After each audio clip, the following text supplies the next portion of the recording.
Hello and welcome to episode 332 of the Crate and Crowbar. It is the 15th of July 2020. My name is Chris Thurston and tonight I'm joined by Marsh Davies. Hello. And Tom Senior. Hello.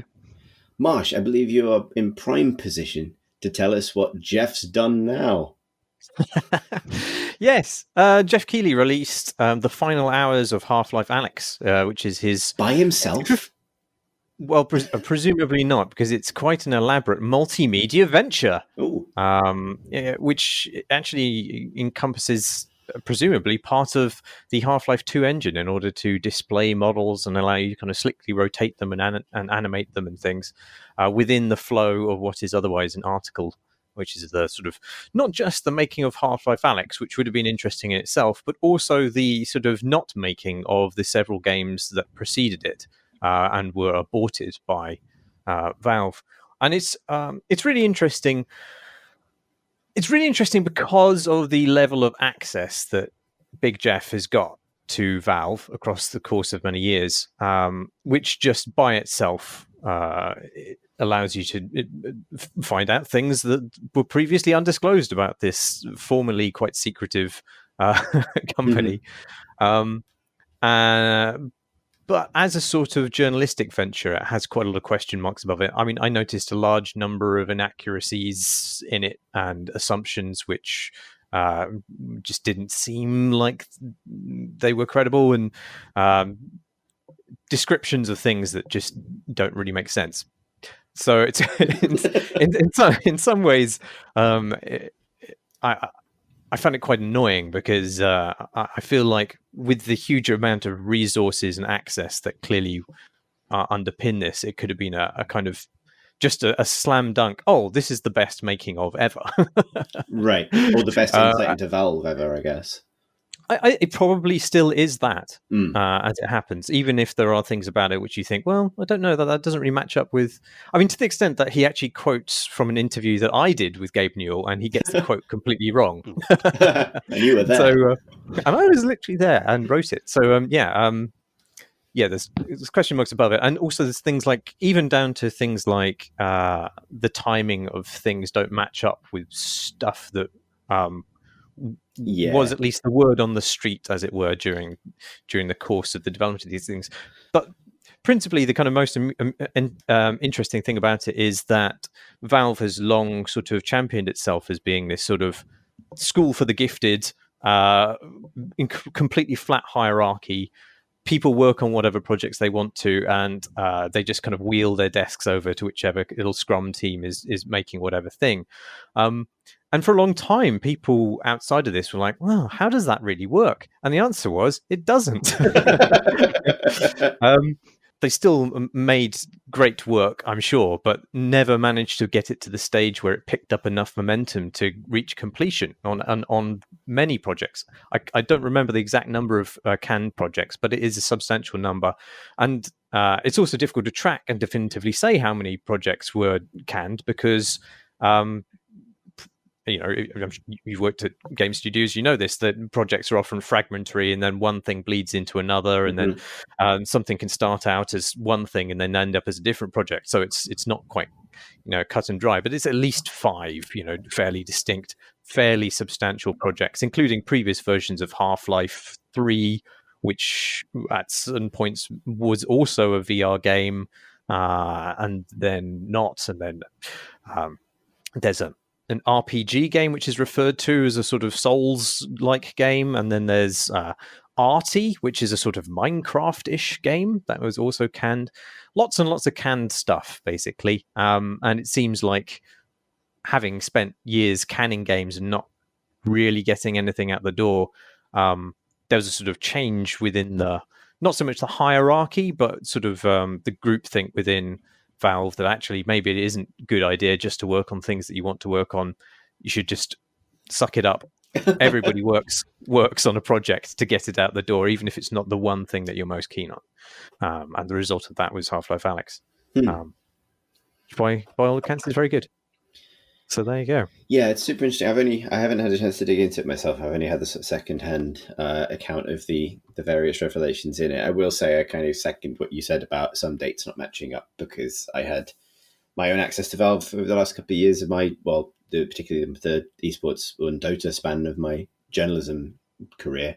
And you hear things, people talk. I always found that Valve were the most extraordinarily closed off company from the outside. And once you're inside, people just talk freely about anything, to the extent that you censor yourself in terms of not wanting to ruin someone's work by saying, repeating something you've heard, but maybe shouldn't have done. But there were dates in that I saw from the final hours of Alyx thing that didn't line up with things I'd heard or even seen sometimes years before or years after. So there's some kind of question marks there, although the whole thing does kind of ring quite true, because I do remember that era of peak wheelie desk and how much faith there was that system that came hand in hand to me with absolute faith in the data that Steam could garner and the notion that the audience couldn't be wrong. And it feels like both of those assumptions have had to be challenged, that sometimes you have to make decisions on behalf of the audience for the audience's own good, because no big group of people will ever really necessarily agree on the exact type of entertainment they'd like or the exact ideal form for the sequel they might want or anything like that.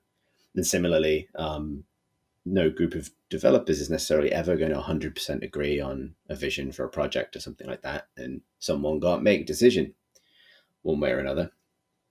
Yeah. I have to say I quite like hierarchies. I mean, when it comes to actually putting out a thing, you do need somebody at the top to make a decision, often and quite quickly. And sometimes it doesn't really matter if that decision is arbitrary or even the wrong one. It just needs to be made. Right. I think there are healthy and unhealthy ways for this to manifest, obviously. Of course, yeah. And I genuinely think there is something in the kind of fluidity that Valve are striking for. But I think the problem is, as you say, that they were trying to achieve it using not even just sort of like absolute democracy, but a kind of party game-esque sort of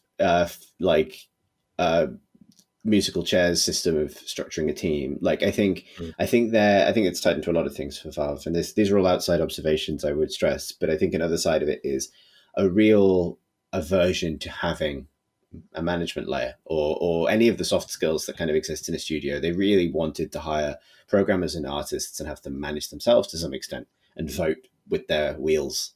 And I think, something I'm rapidly discovering is, and we were saying this before the show, producers can be magical people. And so can directors. And because they can bring the best out of teams. And the other side of that is, your problems can definitely set in if one person's at the top for too long, or you don't challenge those decisions sometimes, or you don't bring people up. But I think a healthier way of achieving the thing that Valve were going for is to put teams together for a project, get those projects done, and then give other people a chance at leadership and raise up people with a bit of leadership experience in that way. I think the industry's traditionally quite bad at that. And it often ends up with entrenched leadership at studios. But it's I feel like a miserable centrist for saying this is the most Lib Dem opinion I will have about games production, but like sort of total anarchy just doesn't work. I, a Bath resident, have decided in the context of the production of games about wizards I'll limit that particular stance to that for the time being. But yeah, fascinating to see it kind of in much more in the public eye, though. Yeah, and they've been quite open about. I'm interested to see if this openness continues in the conclusion of the documentary. Is it still a documentary if it's largely text? I don't know. But in the conclusion to it, I mean, they suggest that they are keen to now crack on with other Half-Life projects potentially. Yeah. They've sort of broken that seal, and the other tantalizing, possibly mad thing that's in it. Gabe suggests that they will investigate more intrusive ways of creating immersion than VR, or rather, like virtualization via not a headset, but direct interference with your brain stem. It's basically what it's going for, which is science fiction. Obviously. Yeah, well, it's a plot point from Half-Life rather than a delivery method for Half-Life. Yeah. Although as mad as that is, I do agree with him that that's probably the only form of VR that would be totally acceptable to me. Yeah. Currently. But Tom, yeah. do you remember, just thinking about the delivery mechanism for this whole thing? Tom, do you remember what was the thing we did on PC Gamer like half a decade ago and released on Steam? Is it what you mean, like a Backpage joke or something? No, no, no. Like there was actually like an app, like a PC Gamer app. Oh, Do you remember this? It was like right. I think it was around the time you and I were starting. Like may have even been when you were on PC Gamer, Marsh. But there was like a digital thing on Steam that was like some articles and some videos and stuff. Do you remember that? Yeah, I do actually know. Yeah, it was like we did like 2 of them or something, I think. Yeah, I just didn't quite draw in the clicks or something, but Yeah, it was a kind of an interesting. I think Valve were quite interested in drawing in games coverage from various sources and actually hosting them in Steam to an extent, yeah, which is an interesting experiment, but also in terms of like the way that revenue works online for publications, giving other people your clicks is a difficult decision to make, and the same applies to lots of Facebook approaches in loads of different ways with similar ideas of like, oh, can we host your content? No, not really. There might be one day one way it works, but I remember that was quite an interesting experiment. Steam could have been very different if it become a media platform as well. yeah. I was just thinking about that because obviously, like they did experiment putting documentaries and things, on Steam for a while, and I suppose they still have some of the Dota stuff they've produced. But it's just interesting to me that like a lot of the interface for the final hours of Half-Life Alyx reminded me of that PC Gamer app from years ago, and Well, Edge have tried to do similar things with its iPad app as well. But I mean, the problem is all of these things have been constrained by the fact that, you can't really make these things that templated. Yeah. And this thing is obviously incredibly lavish and bespoke. And there are many widgets and doodads within it, which you just couldn't do regularly, at the same cadence that a magazine gets put out, not without like a huge Keeley powered staff. Like Polygon used to have a massive features section when they first started out, and they're sort of in their early days. Then they're going to revolutionize games journalism, everyone says. But they would do these kind of bespoke templated layouts with videos and sliders and all sorts of interactive elements, and it was great. But having not cost effective, yeah, like they're very expensive to produce. But also, in my experience of like running very very long features online, people just don't want to read it very much. Like maybe like 1,000 people will, but that's just not enough to do the business if you're going to, on a daily basis. So yeah, it's just a sort of market incentive, really. It's interesting because it feels like that kind of coverage can only really exist as a bit of a vanity piece paid for by the studio that it's about. And that obviously, I'm not saying that's the case for Final Hours of Half-Life Alyx, but it's definitely not been produced without Valve's kind of say so to some degree, not least because it uses their game assets and is hosted on their store. So, they make money from it directly, and that feels like it's kind of both interesting and kind of, this is maybe a broader conversation about media that our audience wouldn't necessarily dig, but it's just kind of, I've definitely always got the sense that if you want to do that kind of lavish feature stuff, someone's going to pay for it. And in games, that's almost always going to be the company that most directly features in the thing, because that's the company for whom it acts as potentially a revenue driver, literally in this case. So yeah. Would you like to hear Jeff Keighley's scoop on what would have Left 4 Dead 3 been like had it reached production? Yeah. It would have contained hundreds of zombies. What? Imagine that. Yeah. Yeah, what? Scoop of the fucking century. Jesus Christ. Slow down, Jeff. You already cancelled E3. Christ. What's so appealing about Jeff? I mean, he's kind of he's a presenter first and foremost, isn't he? Really, and he's also sort of completely harmless. And maybe that sort of draws studios to him. It's like he's sort of almost mates with Kojima and gets really good access to his stuff as well. It's like that was his good jawline. I think. I mean, obviously, one is just sort of highly professional and non-controversial in the way that he presents games, which is appealing when you are someone with a game that you're concerned about. It's and also I don't think he's ever produced something in the kind of Jason Schreier mold of here is a fairly brutal dissection of what went wrong with a project. For example, it tends to pick his targets for stuff that's relatively universally liked, I think. So wow. Imagine Jason Schreier's take on the final hours of Half-Life Alyx. right. Just That would be good. the app would just be a series of pictures from people from Valve crying, probably. Just Yeah. Well, this is the thing, right? Like I think, and obviously I am guilty of having made fun of Jeff Keighley a few times on this podcast, and I think it's because it's easy and fun. But what I would say is I don't think this kind of story would get out without a personality like that who's capable of drawing it out, like putting. Yeah. Like I feel like being able to put a big corporation at ease is a skill, and also like, but one that comes with heavy caveats in terms of your duty to ultimately kind of report something resembling the truth. Yeah. I mean, I actually don't think it would have been better served by something more excoriating. Yeah. I think it's just that occasionally there's a want of insight, basically, right. or what in the single sentence in which he defines Left 4 Dead 3.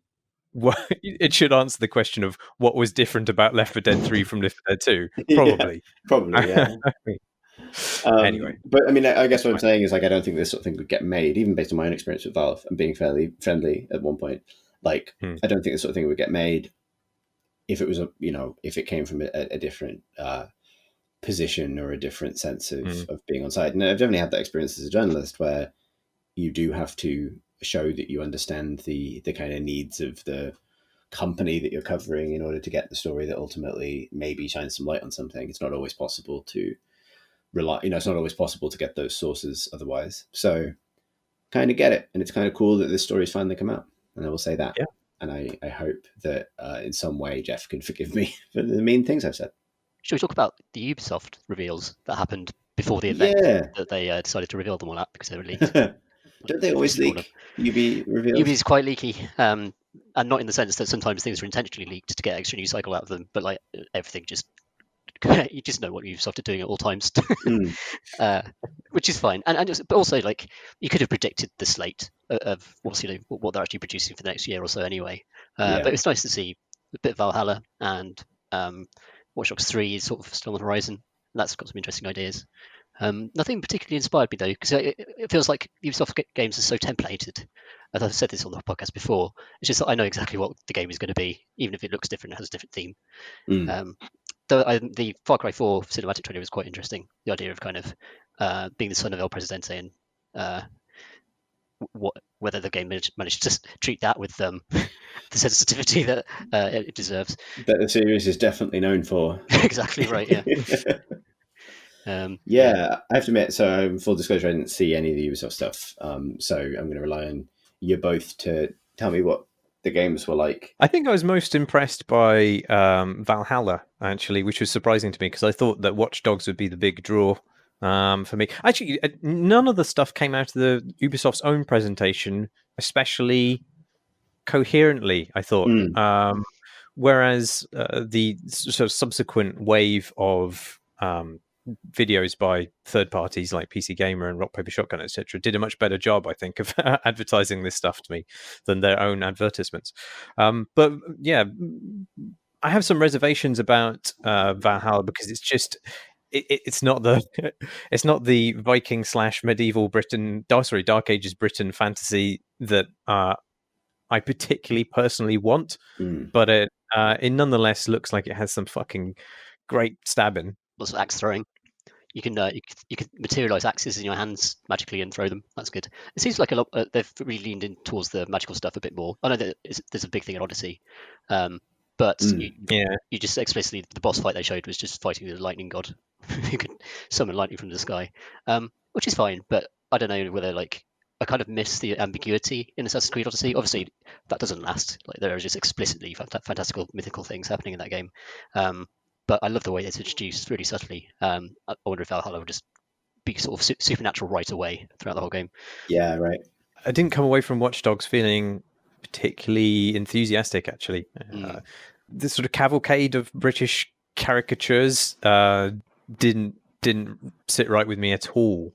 But actually, I think it was just more of the tone of the entire presentation, which was just it was going for more of the sort of wacky GTA 3 era open world knockabout nonsense thing rather than high-tech intrigue in a highly authoritarian Britain, which is what I thought it was meant to be. Yeah, it's an interesting. It seems like it's stranded between Watch Dogs 1 and 2, really. 'Cause I really enjoyed the tone of Watch Dogs 2.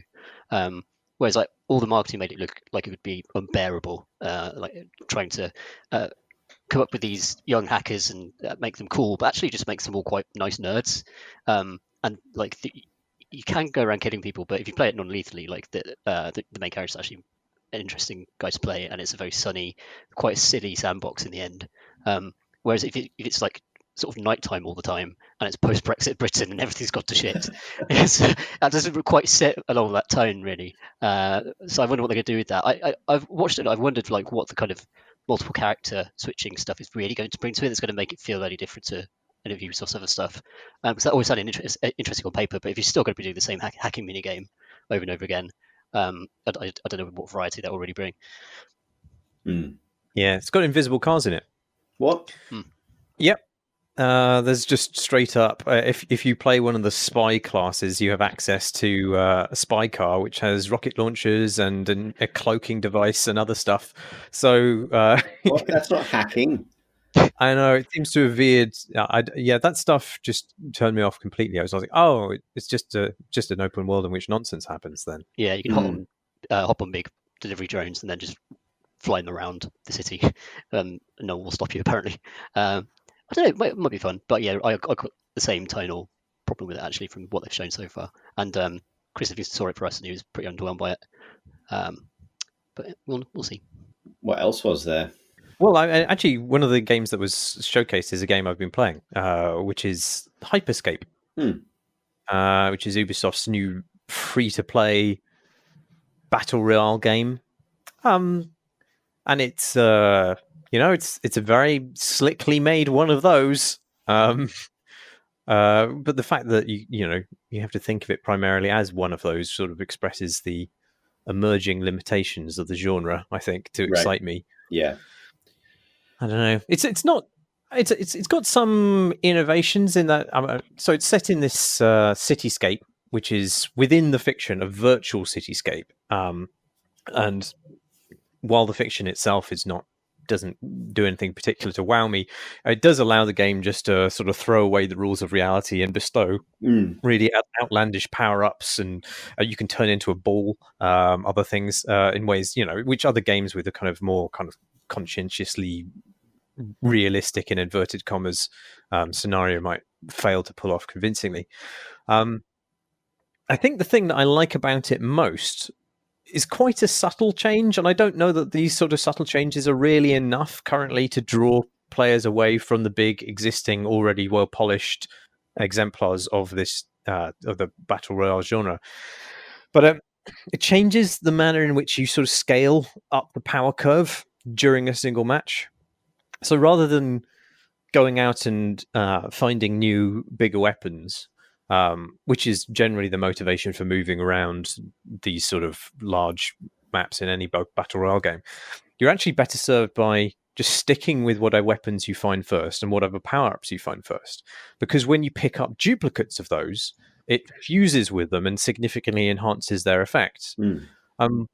And this is interesting because it not only means that you can't just sort of luck out by, dropping onto a sniper rifle right at the beginning of the game and then just staying in the same spot for the entire match, but it also means that you're encouraged to really stick with the weapons that you might normally discard. Like the first weapons you find, you might normally just throw away and get a sniper rifle instead, or something you're just more familiar with.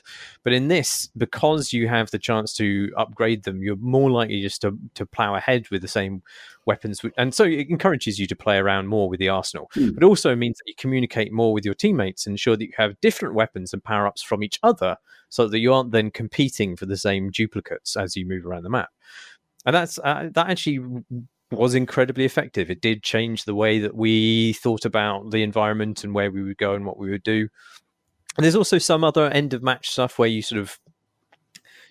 I think you can win by just being the last man standing, as with all battle royales, but I think you can also win by optionally holding on to a crown which spawns at the sort of end stage of the game. I think if you hold on to it for 30 seconds, you win. But I mean, it's just another way of forcing people out of cover, basically. And that's I think that's good. I think that's all fun. I don't know whether it's enough. It all feels very clean and anodyne. The virtual city itself, because it's a virtual city, it just doesn't feel lived in any way, and so it feels really kind of. It might as well just be a white box of polygons, really, than a city. Yeah.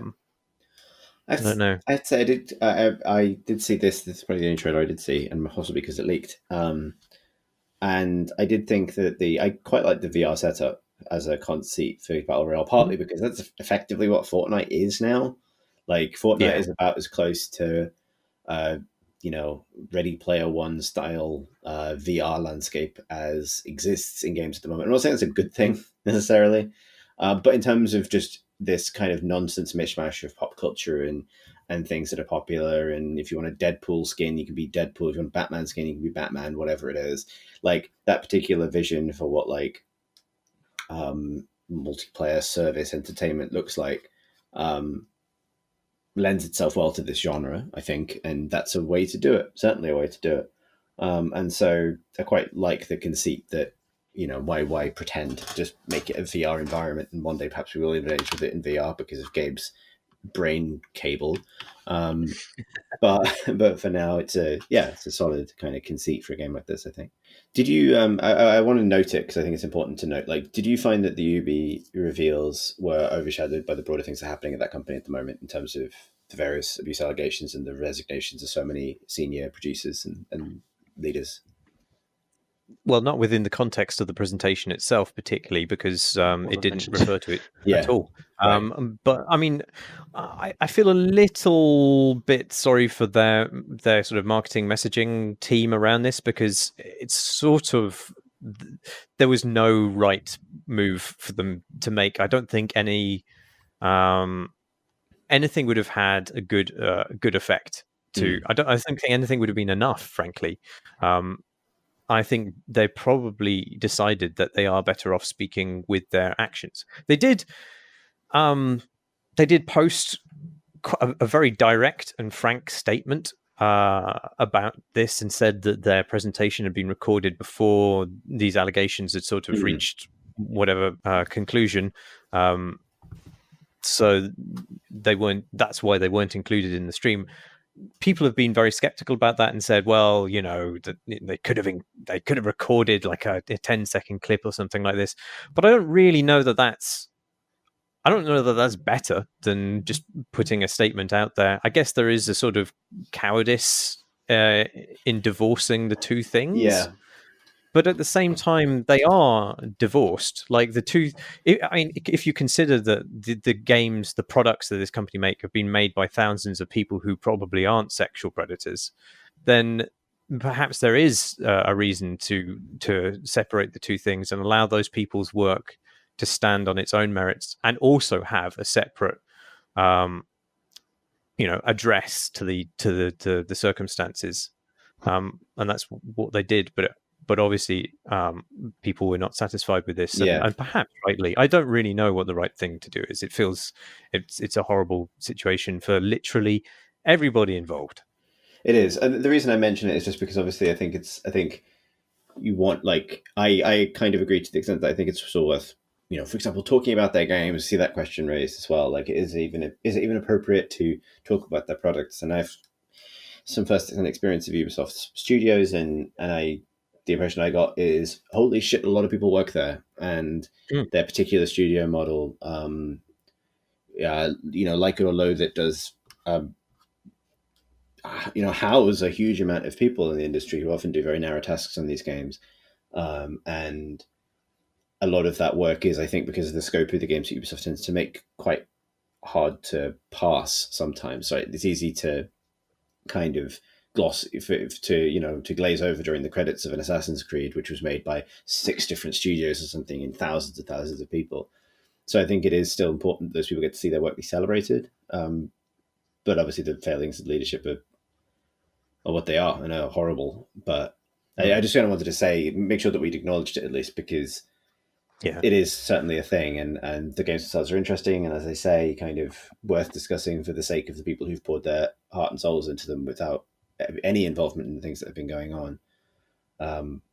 But I hope that the statements that Ubisoft have made and the actions that have been taken so far are I suppose there's no, and this is the thing, perhaps the frustrating thing, there's probably really no external sign that can generate. Short of the absence of these allegations in the future. And, I just, so I guess this is a kind of abstract hope, but I just hope that the change that needs to take place takes place and those people feel more safe at their jobs. Basically, that's, the long and short of it, I suppose. Yeah. Yeah, I mean, it is encouraging that they've made, there've been so many resignations and firings at the top, and they've been pretty open about how they're going to restructure what they call the editorial team, which seems to be like the lead creative team that floats between studios and projects. And that's good. But like you say, the evidence of follow through will be a lack of evidence of anything going wrong, which is very difficult to highlight. So it's going to be hard to tell if these changes are going to be positive or really sincere. It's yeah.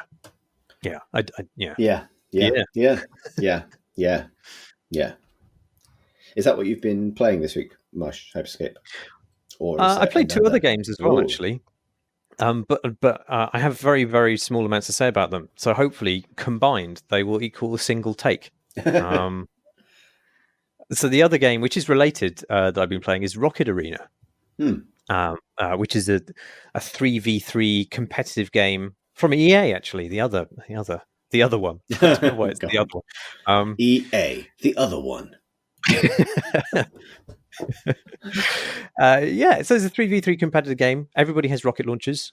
I don't know, actually, do you guys know what the history of this game is? Because I thought it was like a polished version of the Quake mod of the same name, but it doesn't seem to share really that much DNA with it. No, I don't think I do. I have no idea. Well, there you go. It's a third-person game, so that's its main difference from the Quake mod. I think at some point during its development it was first-person, though, because I saw like an old article by Chris Livingston, no less, in which he talks about it as being a first-person game.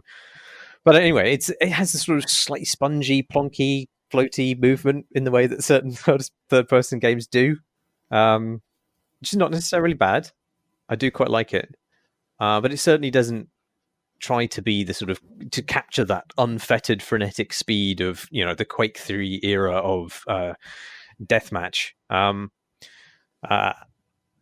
In fact, like that original Rocket Arena, that was really about sort of tweaking deathmatch so that its fundamental change was that players were set on an equal footing and they had the same weapons each round, and they didn't need to pick up resources.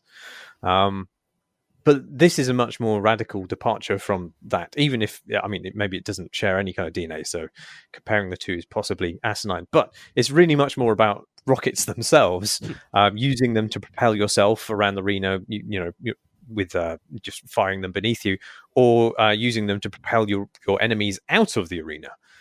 The other difference is that it's not deathmatch, because there is literally no death at all in the game. Instead, when you hit an enemy, you sort of build up their personal vulnerability bar, and the higher it goes, the further they fly when you hit them subsequently. Yes, and so when it's sort of maxed out, they just sort of float and wobble away from the ground, and a single shot will then send them tumbling out of the arena. Although it's actually possible to knock people out of the arena well before that point. And I think that is a really cool, fun way of having projectile combat, which doesn't involve bloodshed. It's really kind of mechanically different from other kinds of shooting scenarios. I'm not so sold on the rest of the game that they've built around that, which is unfortunately it's a hero shooter. So everybody's rockets do slightly different things. One guy's rockets explode when you release the mouse, or somebody else fires faster but does less damage, and everybody's got different abilities which are quite dramatic. Somebody has a clone of themselves, somebody can turn themselves into a manta ray, that kind of thing. And they're all on cooldowns, and wait, and all slow, of that slow down. You went through like heavy rocket, submachine gun rocket, manta ray. What does the manta ray person do? And why is that useful? It makes you hard to hit, primarily. And you just sort of slide around until you choose not to be a manta ray anymore. But it's a good way because, I mean, if in this kind of exchange of rocket fire, if you want to become a manta ray, you can just slither off somewhere. Perfect, and then, and your cooldowns have cooled down by the time you become a human again. Okay, so, yeah, sure. And all of that's, I don't really get a sense of how balanced all of this stuff is. And in some ways, I don't really care anymore. I really pine for the days when a single mechanic could be explored in its purity without the need for this sort of gigantic meta and all the stuff, all the asymmetry which needs constant rebalancing and balancing. Where's Ricochet 2, Jeff? Yeah. But I mean, it's obviously not made for me because it's made very explicitly for children. It's the aesthetic of it is that of like a pre-teen cartoon show, which is off-putting for me, but probably of a benefit for anybody who wants to buy something for their kids, which doesn't have a huge amount of explicit violence in it. However, for those people, I would say, despite being a full-price game, it is full of microtransactable cosmetic bullshit. So, buyer, be the fuck aware. Shit. Yeah. But yeah, I quite liked it. Finally, so my final third of a take is that I played Death Stranding a tiny bit. I wanted to know what you thought about this. Yeah. Well, I mean, it's been discussed fully on the pod already, so I don't really have... I kind of agree with what everybody has already said about it at length. And but I will say one thing, which is that I've actually been pretty ill recently with some sort of weird stomach gut issue. And so it's really nice to be able to lie back with a control pad rather than hunch over my keyboard. And lying back in my chair, I can play with my burbling abdomen fully and disgustingly distended. And as you start Death Stranding, there's this cinematic in which your character rocks up on a motorbike, and as he reaches the sort of center frame of the cinematic, the control pad that was resting on my belly started rumbling, and it set off this sympathetic chain reaction, causing me to issue just this loud rippling fart, quite unbidden. And I feel like that stands as my full contribution to the Death Stranding discourse, to be honest. I'm sorry, I wasn't ready for that. I don't think you were ready for that either, to be honest. No. Wow. You were moved by Hideo Kojima there, and I think that's quite profound. I certainly had a movement. Yeah. I'm sorry. It's just very good. I'm like, I was ready for you to, I don't know, inveigh against it, bring the full force of your discontent, or to have found some surprising value in it and to surprise us in that way. And this is just not the surprise I was expecting, and so I'm delighted, basically. I'm glad. I hope Hideo feels the same way. Yeah, exactly. What have you been playing, Tom? I've been playing chess. Chess? Chess? Wow. Not a new game, but a good one.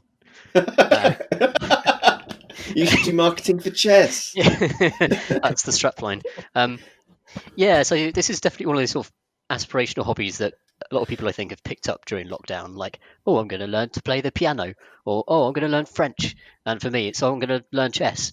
That's what I've decided. Sort of last week, I just woke up one morning and I was like, yes, this is going to be my next month. And what I found is that there are 2020. If you just want to get into something and learn about it, it's so easy to do so. Like the online resources available to you, the thing is vaguely popular. It's just astonishing. Like years ago, I'd had to buy books and stuff, but now I can just watch grandmasters playing on YouTube.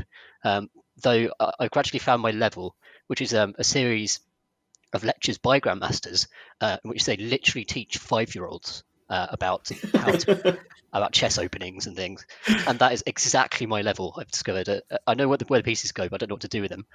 But I found just a series of like internet resources and free online games and paid for online games that give you a good chess experience. The most premium one is called Chess Ultra, And Chess Ultra, you find it on Steam. It's only a few quid at the moment, I think, because it's on sale. But it's 10 gigabytes of meticulously modelled shiny wood, and the chessboards are set in ridiculously kind of like, there's one set in Mulholland Drive, there's another one set in some Greek ruins, another one is set in just kind of like a place with tall-backed smoking chairs and like a cigar smoking to one side, and some books, some like classic books like Don Quixote to one side, and that kind of. It sells a very specific kind of ridiculous high-class notion of what chess is. Chess lifestyle. Chess lifestyle. Presumably, yes. You mean Mulholland Drive, the geographic location, rather than the David Lynch? that would be fantastic, though. Silencio. There's also, just throw this in there. There's also a level just set in hell. And the pieces are just these demonic pieces. It's like completely at odds with the tone of the rest of the game. So you think you're playing this quite tame and very kind of respectful take on chess, and then sure, go to hell. They also sell like sort of pieces and boards as kind of microtransactions, but it's really not intrusive. So that's your sort of lavish. If you really want to feel like you're in hell playing chess, then that's one that you want. I can't at all testify to the quality of the AI because I'm such a noob at the game that I've no idea like what kind of high level challenge it presents. But it's really pleasant, and it kind of gives you a lot of different difficulty levels to work up through, and that's really good. But if you don't want to pay any money, you can download something called Lucas Chess, and this is it's very kind of lo-fi, just a Windows program with a chessboard, but it contains 40 different chess engines, importantly 10 of which are aimed at children. So I was able to like take the lessons I've been taught by grandmasters to children into those AI situations. At the moment I'm stuck on monkey, but I'm going to graduate up through the levels of the child AI. I'll bring it up now just to see if I can actually list them. Play against an engine opponents are young players: monkey, donkey, bull, wolf, lion, rat, snake, and Stephen. One day I will have I'll have the chess knowledge and theory and fundamentals to beat Stephen, and that's before I move on to the 30 other game engines that are actually designed at adults and probably can beat most players. Chess AI is amazing now, but it's completely free. You can install any chess engine you want on it as well. There's a huge resource online for different chesses. I don't know if they're all named after people like Stephen, but I'd hope they are. And yeah, so you combine all of that. If you want to play it online a lot, so a site called Lichess, which is just lichess.com. That's really popular in terms of, and it has like proper rankings and stuff. And also chess.com originally is also like really strong. 40 million people signed up to it, and that has a strong ranking systems as well. So you can actually start at a novice level and actually improve your game by playing other players as well. And that's all. They're free as far as I can tell. Actually, I've not signed up to them yet, but it seems like you can get a lot of stuff just by signing up without paying anything.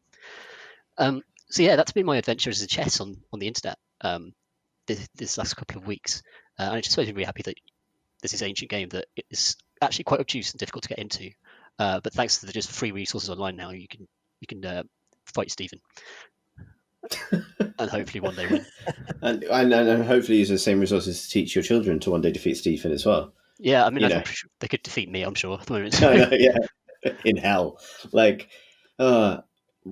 That is, I actually really appreciate knowing now what the state of online chess is in 2020. That's really good. Yeah, it's the game's fucking hard, Chris. It's a very difficult game. Yeah. And I sort of didn't believe it until I knew it was hard by reputation, but not until you actually sort of start reading. Like there are 1,300 plus openings and variations that you could learn, and there's just many more systems, and there are different disciplines for the mid game, the end game, and just kind of wading into this world has been sort of terrifying, but also fascinating at the same time, because it's a fully deterministic turn-based tactics game. So obviously there's no dice rolls or health bars or anything. So it's purely how far can you see ahead and how well can you predict your opponent. and how well to actually kind of understand the patterns in front of you, which requires huge amounts of experience. I was reading how to reach grandmaster level, you just have to go full time, and it takes years and years, and it's really difficult. But it's great. You could just watch. I watched Gary Kasparov playing a 13-year-old who got a draw off him, and that 13-year-old is now the best player in the world by a considerable margin. I think his name is Carlson. Let me just check that. I got that wrong. It's worth watching his games. He's great. So that's the state of chess, and it's Magnus Carlsen. He's very good. That's the state of chess at the moment, and I never thought I would say that on this podcast, but there you go. It's a fun lockdown pursuit, is what I would say, and you get a lot out of it for no money. Wow, I've always been afraid of chess. I basically understand, how one moves around in chess, but I've never been any particularly good at it. Partly because I feel like quite quickly it would stop being about applying strategy to the board and more about recalling already discovered plays and applying them to the situation in front of you. Is that true, or am I needlessly fearful? What's interesting about that is because the rules of chess obviously haven't changed in centuries, but there are still fashions to the way things are played. So at the moment, a lot of grandmaster play, they do something called the English opening, which is where you push the pawn in front of your bishop on the left side, 2 squares forwards, and that's the opening. Whereas previously, like the one I've been learning recently is called the Queen's Gambit, and there are variants. There's one called the Queen's Gambit accepted and Queen's Gambit declined, depending on whether the black decides to take the pawn you dangle in front of them or not. And that's a matter of fashion, the way that different players have come with different systems based on those openings. Shows that there's just a huge amount of room for expression and tactical nuance, and actually an ability to flip the meta, even without balance patches or anything like that, just purely through player innovation that has been evolving for hundreds of years. Right. Good game, apparently. It turns out. Just quite good, it turns out. Did you ever play Battle Chess? Oh, yeah. I love Battle Chess. There you go. So, okay, I looked into this because the original Battle Chess from like the late 80s or something is on Steam as well. You can buy that. Is it? Yeah. But also, inevitably, drew my eye, there's a Warhammer 40,000 version called Regicide. And Regicide is hilarious because Regicide is itself a different game mode that basically isn't chess, even though it sort of looks like chess. So in Regicide, all your pawns are Space Marines, and they can shoot other pawns. So you can sort of focus fire and chip off, chip off pawns here and there. But the actual chess moves, like your traditional capture moves, are insta kills with gory animations where you sort of turn orcs into mulch. That's what chess is about. Yeah. That's why I played Battle Chess. I didn't play it for the actual strategy or of the actual game. I just wanted to see all the death animations. Yeah, that's quite right. Battle Chess is really good fun. For Regicide, there is also normal chess in there. Why would you do that though? When you could play, the free version that's actually way better. I think I've played chess throughout my life because I played it quite a bit when I was a kid, but it's always been an exercise in trying to keep playing chess and not be drawn instead into a game where you can double jump. Yeah, I feel like the chess grandmasters of ages past didn't have to compete with the fact that they've also got Sonic 2. Reasonable. And they could play Sonic 2. And that's got a cool soundtrack and everything. It does, yeah. It's got music, it's got robots, it's got jumping, all of the other things about, because you obviously see the argument a lot that chess is such a remarkable kind of cultural object because of its complexity and the kind of the way it can be used as a cultural conversation in its own right between some of the most talented people on earth, and that's definitely true. But you there's no gun. There is no gun. Yeah. That's what Regicide fixes. It doesn't have it doesn't have a story. Oh wow. Yeah. Do you think you will stay on this road, Tom? Do you think you will defeat Stephen, or do you think this is I don't know, your kind of a Gatsby-ish kind of pursuit? Well, I bought a chessboard now, and it arrived today, and it's really just a really nice thing. And I've also got a couple of books on Kindle and a book of chess puzzles, so I'm going to be doing that a lot to get away from screens. Nice. See how far I get, really. We should start some sort of podcast about moving tiny pieces around on a board. I could add a chess section to Minis Monthly. Yeah, exactly. Yeah, the ultimate. Yeah, that must be the kind of sort of anime finale final form of a Warhammer podcast is becoming a chess podcast. We'll talk about Go as well. That's a good game. Yeah, hell yeah. What are the in Regicide? What are the other equivalents for the pieces? What's a bishop in Regicide, for example, or a rook? Space Marine Chaplain, surely. Your bishops are, I think, heavy weapons experts. We've got heavy bolters, and they mulch a guy in diagonals from afar and then slowly walk into their space. I see. So they went for the mechanical analogy rather than the name. They did. And I think that the queen is a chaplain, and the chaplain zaps orcs with lightning, and then they explode. That's really good. And the king is just a space marine captain who can't do very much. But if you do as kings, indeed can't in chess. But once you win, if you actually checkmate the orc, you get a bespoke animation for your space marine captain executing the war boss. Oh, which is good. Yeah. Checkmate the orc. What have you been playing, Chris? So I wanted to steer our little discourse truck, our take bus, our helicopter of opinions back to, I think, a game that we underestimated when we first discussed it on this podcast. And that is Call of Duty Warzone. Oh, the tackiest and most mainstream of the war zones, but a game that has come to occupy an enormous amount of my gaming time that really isn't spent playing Destiny, which is such a constant for me, and that I think for good reason has been slept on for what it kind of truly is. Which is the inheritor of the legacy of titting around in Battlefield. And because I think it's completely natural to approach this game, first and foremost, as a Battle Royale, and second, as a Call of Duty game. As a Battle Royale game, it has some interesting new systems, like the going to have to fight in the prison toilets to get back into the battlefield. And, its kind of interaction with Call of Duty's broader kind of deep weapon customization system and things like that. And it's also a Call of Duty game, which I know we talked about. We talked about Modern Warfare a few months ago when I played it, basically because I'd gotten into Warzone. And as a Call of Duty game, it is just profoundly tacky, I think. And I think there's something. It's such. I find it a fascinating and slightly repulsive aesthetic object.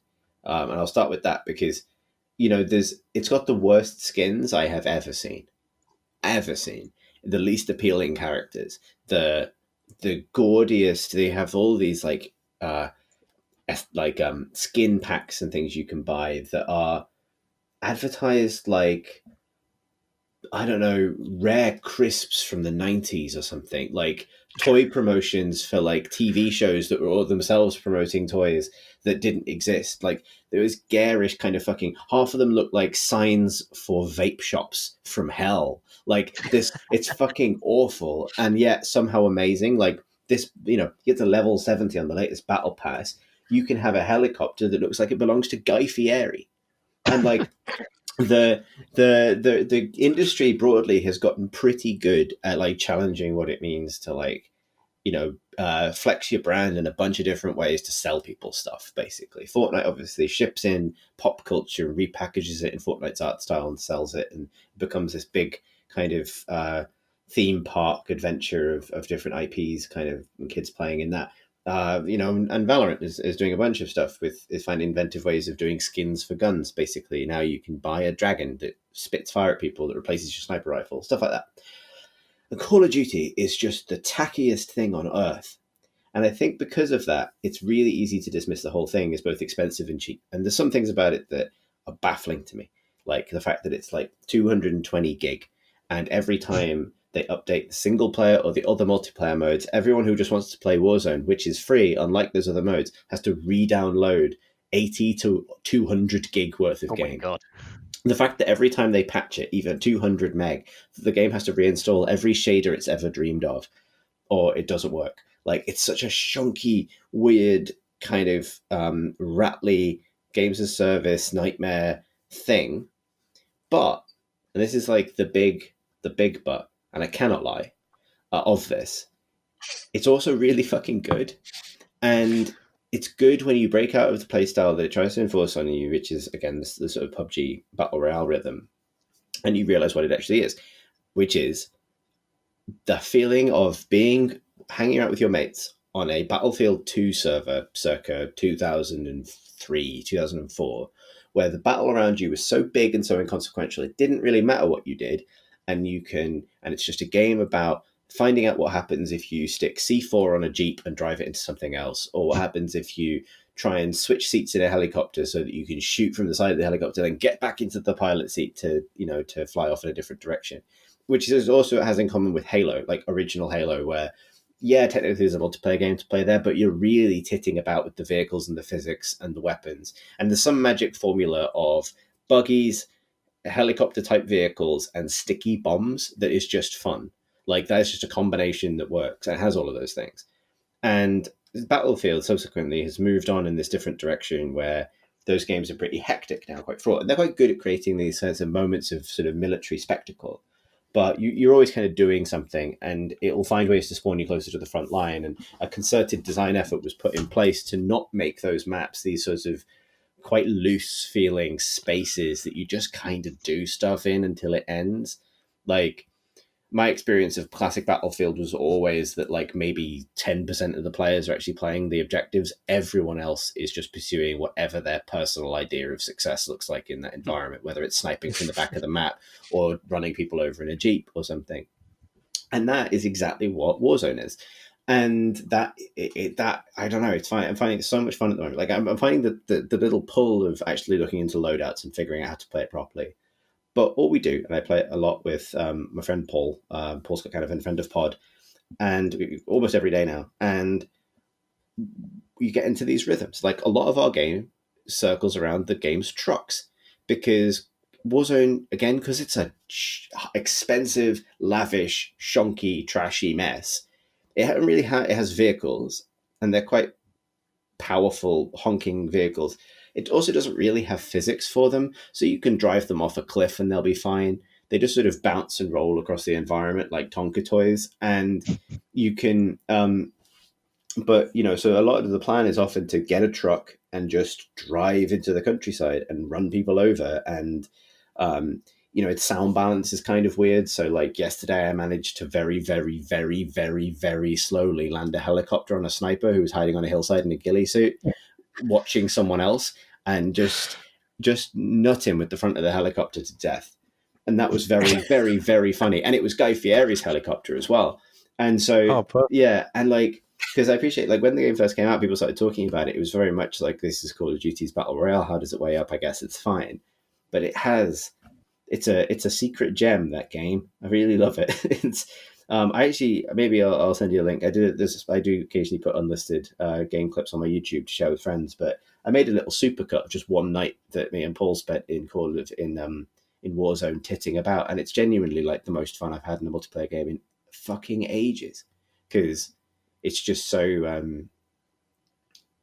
it's just a little freeform, gun adventure where people starring the world's least likable cast of British army twats, but that is again part of the charm. Like you get dropped into this fucking warm-up zone at the beginning, which is pointless because you spend half of it parachuting, half of it getting shot by the people with a random selection of guns, and you're all running around and dying. And then at the end of it, fucking Captain Price, it's not Captain Price, one of the other ones, says, "All right, stop mucking about. It's time to go to the war zone." And it's like, we weren't it's not the fucking playground. He arrives like a PE teacher to blow the whistle and tell you to stop titting around. I'm pretty sure that's not how the army works. Maybe it is. And then you get, it's, I don't know if I'm selling it necessarily, but there's just you're making me regret uninstalling it now. Oh god, because you've got another 220 gig to download if you want to play it with us. But it's just it's the best hangout shooter I've played in ages, and like I say, it's captured something that I think Battlefield has moved on from in trying to become a more coherent game. And if anything, its vast, bizarre tackiness, which I think is off-putting genuinely. I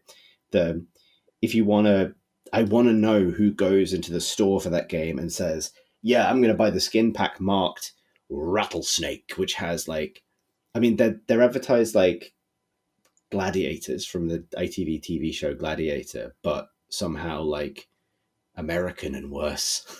I did see that they've decided to change the name of the Border War skin that they had going. Yeah. I mean, it's just like some real effort is put into packaging these things up, and they're just awful. Like, you know, there's like one of the really common skins you see makes the guns sort of look like uh, lavender and cyan plastic Nerf guns, but they also have this kind of like opalescent oil slick effect on the metal areas, and it's just the worst. It looks like it looks like a rendering error, and it's like this is the most like this is such an expensive production that part of me, I think honestly, for me, it goes full circle, and for some reason that becomes charming. I don't know why. I don't know why. It's like glitch art or something. yeah, it's comforting in the way that a Happy Meal is comforting. I think aesthetically, does that make sense? No, it doesn't. But what I mean is, like, you know, it's bad, but like, that's good, actually. Yeah. I guess. Anyway, it's got C4s and trucks, and you can change your beep beep on the truck to a very bad ride for Valkyrie's MIDI thing, and that's good too. Can you do that by plugging in any MIDI? No. It's you pay money for that. Right. You know, if you and the same can also be applied to Guy Fieri's helicopter, if you wish. But yeah, no, it's a genuine drama. There's something really fun about someone being dead and spectating your friend trying to get enough money to buy you back. That is a good system. I like that. How much of the charm you're finding in it do you think is the actual game, or is it more that it's facilitating an opportunity for you to sort of hang out with your mates because you can't actually hang out with your mates currently? I think that's a reasonable observation. I think, and you know, I spent a lot of time playing games with Paul, basically, but like one-on-one playing games with friends has been a big way for me to socialize in the last couple of months. And the big games for that have been Hunt Showdown, Valorant, Mordhau, this, a little bit Destiny. And I think all of those games have something to offer. And all of those games are games, apart from Destiny, are games that I'm not hugely compelled to play by myself. So I think I would be having a brilliant time with this in co-op, regardless of the present circumstances. But I don't think that it's a game that you play solo necessarily. Although, actually, like, I think there is fun to be had with the sandboxiness of it. Actually, I think that's one of its big strengths. Like, the map is absolutely fucking gigantic. It's like 160 players on a huge map. And there are vehicles crisscrossing it, and that means that there are viable playstyles that are very different to the things you would normally do in a battle royale game, and actually really satisfying. Like, you can occasionally find these loadout drops that allow you to pick one of the loadouts that you've built for Call of Duty's other multiplayer mode. And I quite like doing my best to get an anti-aircraft missile launcher, because even though it's useless in the kinds of fights that the battle royale will try and funnel you into, pretty often you're going to see a team escaping across the map in a helicopter. And if you can get that missile off at the right time, you've just team wiped someone. And it's very funny. The other thing it does, and I forgot to mention this, and it's very well implemented, when you kill someone, you get their open mic for like 2 seconds. And I should have mentioned this earlier. It's the other brilliant thing about it. And actually, it's really cleverly integrated so that shadow play, which is otherwise recording your highlights and things, shuts off so that it preserves the privacy of people. It won't record that little bit of audio, but you do hear it. And I have heard the best swearing in French, in Italian, in languages I didn't recognize. You know, yesterday I chased a guy, I downed a guy, and he went into a house, and he had a little medical kit that allowed him to revive himself, but he didn't expect me to run into the house after him and then pummel him to death with the butt of my gun. Classic Call of Duty play. But what I got to enjoy was hitting him and then just hearing a British stranger I don't know go, "Oh, bollocks, bollocks, bollocks!" And or hearing people go like, "Oh, fuck you!" It's so good.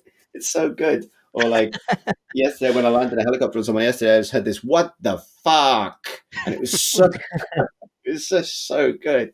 It's like the worst and the best. I like it a lot, and I would probably play it for myself for that purpose.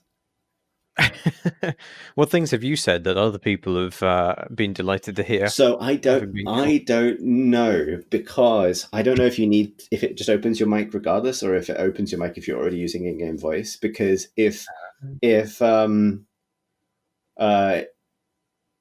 if it is open mic anyway, it's definitely going to be there's quite probably a lot of oh shit, because I'm often quite surprised. I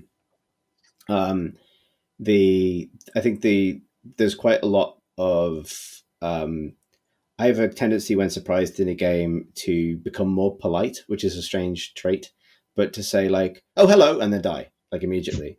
So, so that's probably quite been heard by some people, I imagine, as they.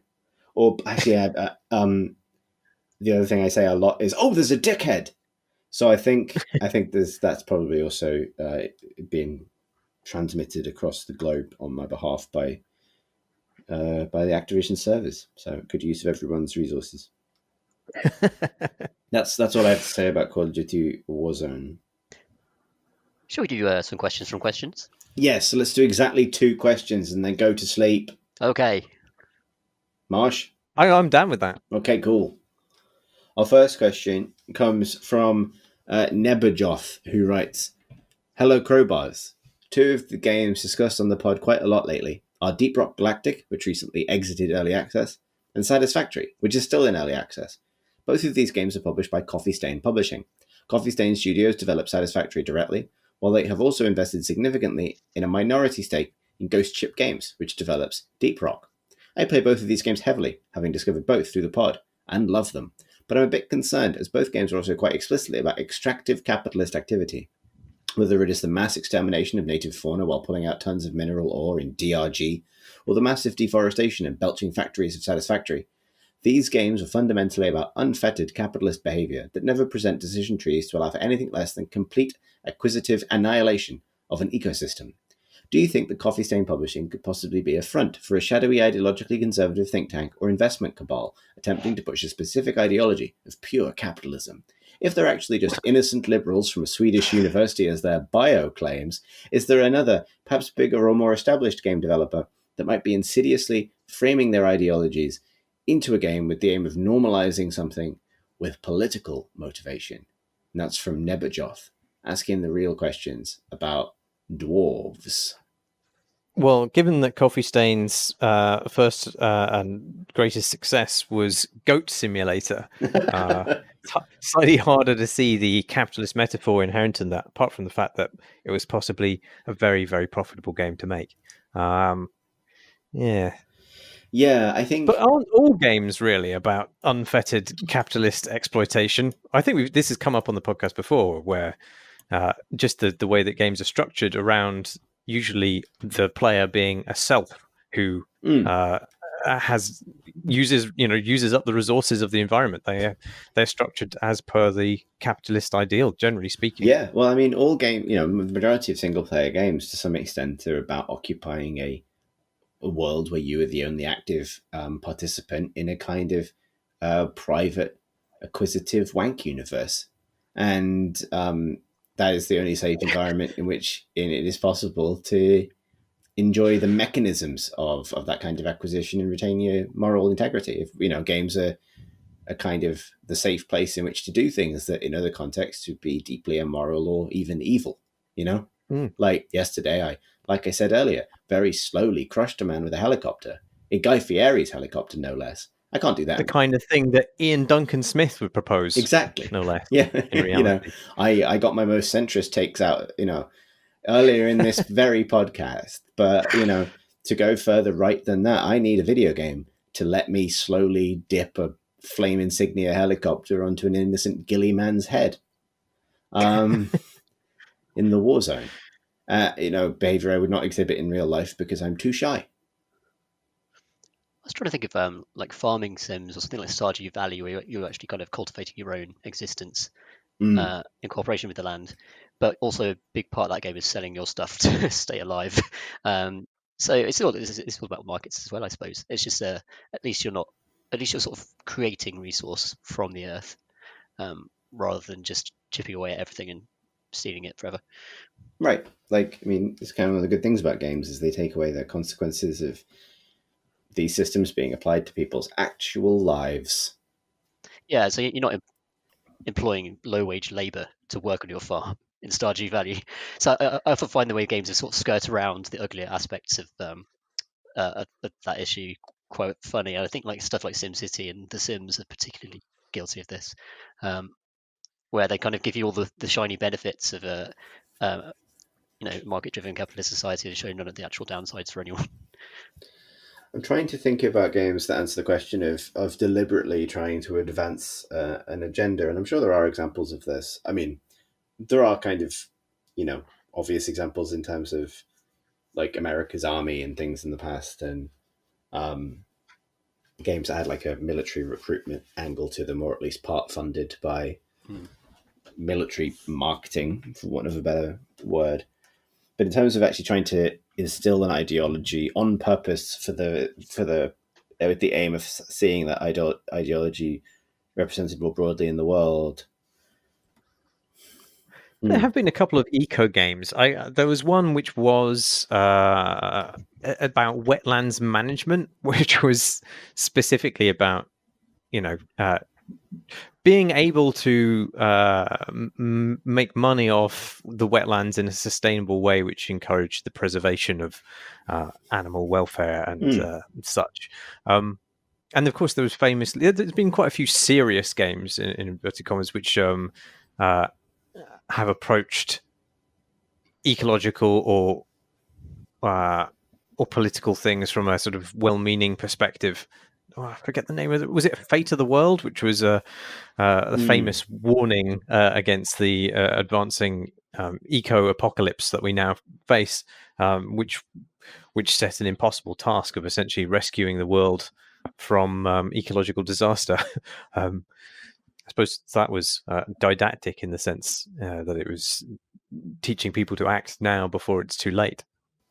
I guess there's stuff like Papers, Please, which is using mechanics to put you in an impossible situation that sort of reflects how people at a low level of society are victimized in various different ways, including you as an employee, but also the people on the border that you're judging. Yeah, I think that's a good example, actually, that both the sort of the benign cruelty, not benign, the sort of bureaucratic cruelty. The sort of creeping cruelty of that kind of bureaucratic institution. Yeah, that's a good example, because that does use the mechanics, and it obviously has its hand on the scales in order to make that point, but it's not it's not a foregone conclusion. It lets you fight it to some extent. Yeah, that's quite a good example. Our next question comes from Toivo, I think I'm pronouncing that correctly, who writes, Dear Krite and Crowbar, I don't think I'm pronouncing that correctly, we live in uncertain times, tumultuous times even, with unprecedented events, such as the sequel to indie point-and-click adventure game Clam Man, just outright changing genre to become a Disco Elysium-like RPG! Exclam for emphasis. Wild. Which games do you think could benefit from a genre transition for a sequel? Thanks for the podcasting, Toivo. So I can't answer his actual question. Okay. But Clam Man came up on the Steam trailers recently, and I noted it down, or the Clam Man 2, because it was going to form the second part of my Guess the Genre quiz that we enjoyed the other week. So... It's back. No points for guessing what genre Clam Man 2 is, because that's already been exposed by this questioner. But I will give you a point if you can guess the scenario in which its combatless narrative RPG takes place. It's a specific even time event. What do you mean, even time? Evening time. Oh. How are we buzzing in? Sorry, I'm very competitive.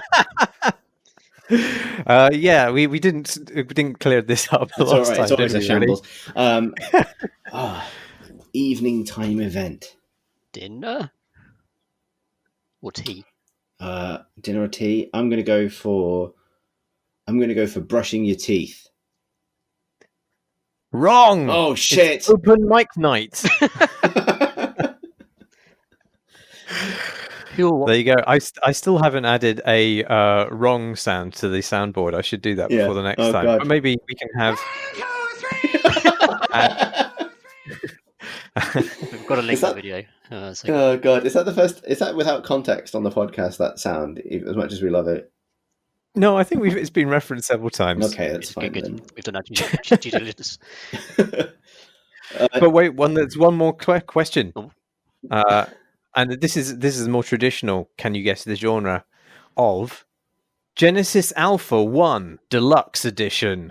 Oh, I recognise that name. Genesis Alpha 1 Deluxe Edition. I think the trap here is going to be some like the trap is always anime fighting games. So I'm not saying that. I'm gonna put my flag mark in the spot marked. I'm going to wheel my desk over to match 3 adventure game. Ooh, an intriguing guess, Tom.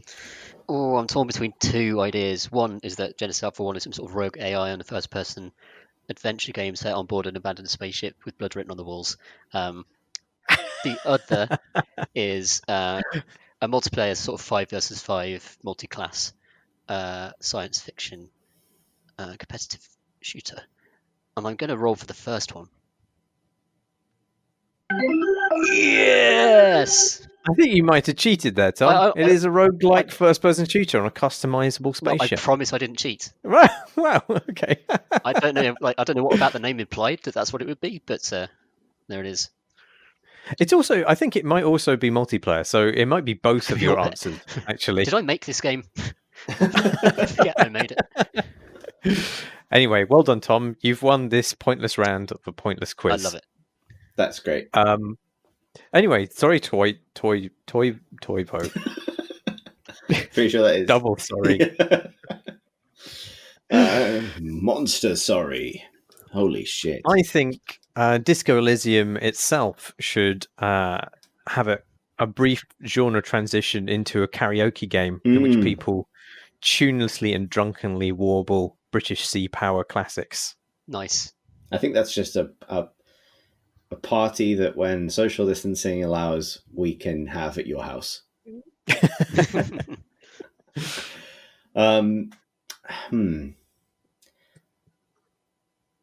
feel like we get the sort of like, reinvent this game or different developer question quite a lot, but I'm not sure what genre changes, and I'm fighting every fiber of my being which is screaming at me to make a lazy go-kart joke.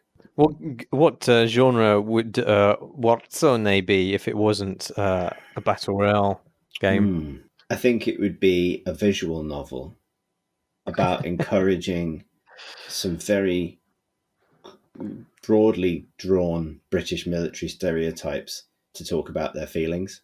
It would be a game about encouraging men who scream things like "sort them out" to maybe sort themselves out. And then they fuck. Right? That's in the Knights version. That's the sequel. I like to see Crash Bandicoot reimagined as a kind of side-on Lemmings equivalent. We should get to kill that character over and over again using increasingly elaborate traps.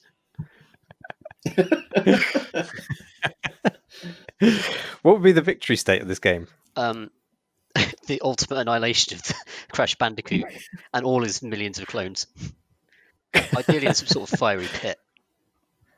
It just erases the license and from the existence. That's right. Somehow, to the extent that it never existed, no one knows what a Bandicoot is. I'd like to see the slow evolution of Project Cars into first, maybe get a little bit more creative with the genres of car, pushing it in more of a hero shooter direction, and then ultimately maybe bringing it out to an isometric perspective, Micro Machine style, adding magical spells, gold acquisition, experience points, level up, attacks, that kind of thing. And basically in this way, trick a whole generation of newly socially distancing Formula One drivers into becoming MOBA players.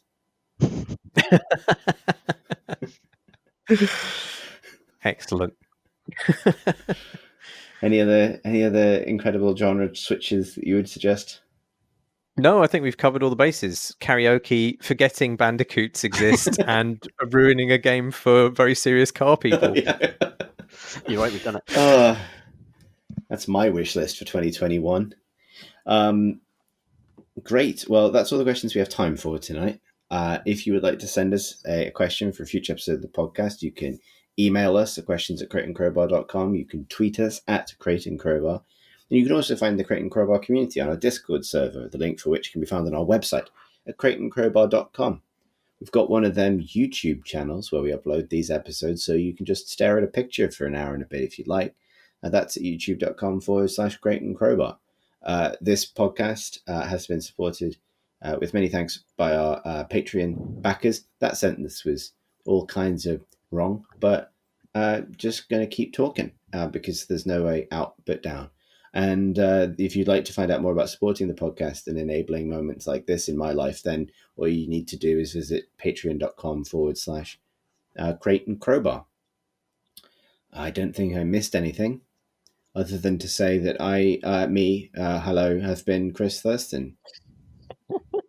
I've been Marsh Davis. I've been Tom Senior.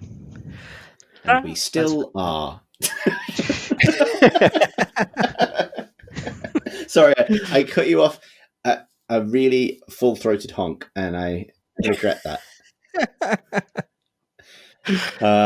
If only I could be like Hideo Kojima and just draw these things out of you.